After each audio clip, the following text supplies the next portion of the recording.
More than 20 years after the Columbine High School shooting, a survivor is sharing her long and painful journey. She shares her heartbreaking insights with CBS 2's Alice Gaynor about what the road ahead could look like for survivors from Uvalde, Texas.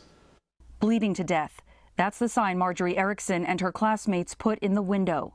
We were kids trapped in that room with our teacher bleeding to death, not knowing what was going to happen next. Erickson is a survivor of the 1999 Columbine massacre. She was a sophomore cheerleader and a student. We were on the phone with 911 for hours. We did everything we could to draw attention to our classroom so that police could find us. And it still took at least 5 hours for them to get us out. 23 years later, she says there are too many parallels with what happened in Uvalde.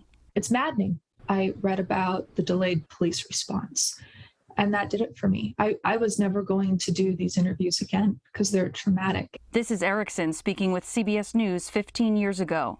It took me years to be able to talk about it. Columbine never ended for us. This doesn't go away. She says back in 1999, violent attacks on schools were unheard of, and there was little support. A lot of families didn't know how to support their children dealing with this. This was still kind of a new thing back then.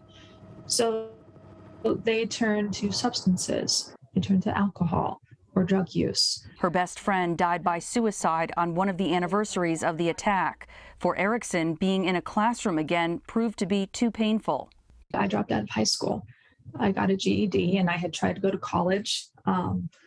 Unfortunately, I didn't handle a classroom well. I had anxiety and panic attacks. I feel like so much of my future was taken from me after Columbine because of the trauma that I couldn't process. Nearly 40 years old, Erickson says she only now, after decades of mental health treatment, feels like she's coming out of a tunnel, though she still suffers from anxiety and depression.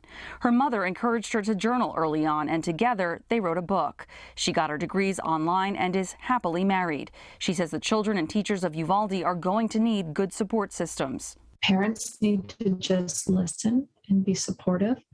And if they can't talk about it, write about it. And if they are too young to write about it, they can draw pictures or they can paint.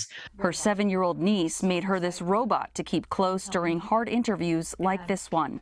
I don't want her eyes to see what my eyes saw. I kept picturing her in that situation and how her mind would not be able to handle this. And her mind thinks of Skittles and magic and fairies, and these kids, their world just got shattered. She doesn't have the answers, but after more than 2 decades, knows lessons should have been learned by now. This is an epidemic, and we need to all come together somehow and figure this out. Alice Gaynor, CBS 2 News.